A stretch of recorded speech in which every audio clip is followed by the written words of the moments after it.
Peggy 16. Iron Harvest is an alternative take on the history of the 1920s. Taking inspiration from this time of industrial change, Iron Harvest's fictional states and characters find themselves in the aftermath of the Great War.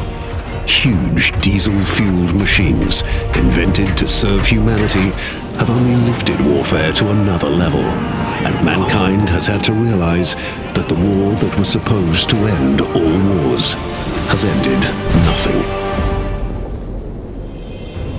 The Rusviet Empire, ruled by Tsar Nikolai, is a huge nation far beyond its zenith. Social injustice has created rising tensions between the different classes, and the Great War nearly tipped the country into chaos and revolution. Only the ongoing conflict with their neighbors Polania and Saxony is keeping the kingdom from falling apart.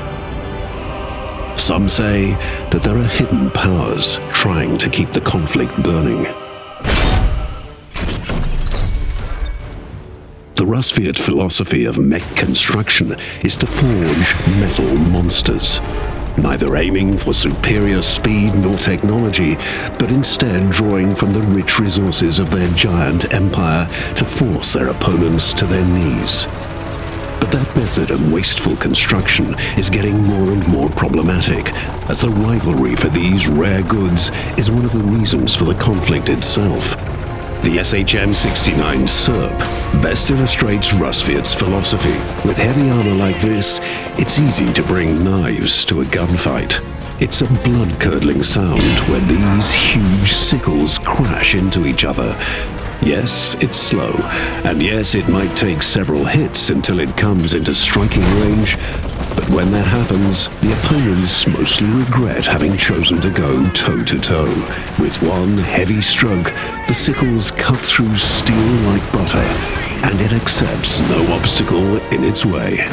The SHM-60 Groza is the polar opposite. The preferred shock trooper of the Tsar is the fastest Rusviet unit. Even more, with its rocket jump ability, it is one of the most mobile units in the game, and always good for a bad surprise. Especially when calling in their airborne brothers out of the blue. Fast in or fast out, these weakly armored exoskeletons are a problem for everyone without battlefield awareness. But enough about melee units. For the SHM-68 Nakovalnya, only a distant target is a good target. It is basically a rocket phalanx on two huge wheels. Its salvo covers a huge area with a lethal hailstorm of rockets. Who needs precision when you can fire dozens of rockets within seconds? Unfortunately, the Nakovalnya is very slow and vulnerable if the enemy gets close.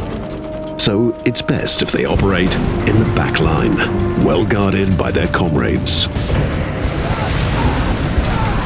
Olga Morozova is a Rusviet operative working tirelessly to protect the Tsar and Mother Rusviet from internal and external threats. On the back of her Siberian tiger Changa, she is able to quickly get behind enemy lines and take out critical targets in silence. She is a stealthy and deadly unit that can wreak havoc among infantry up close with her blade and with her MP in mid-range. And she has even more tricks up her sleeve. If Olga is around, no one should feel safe.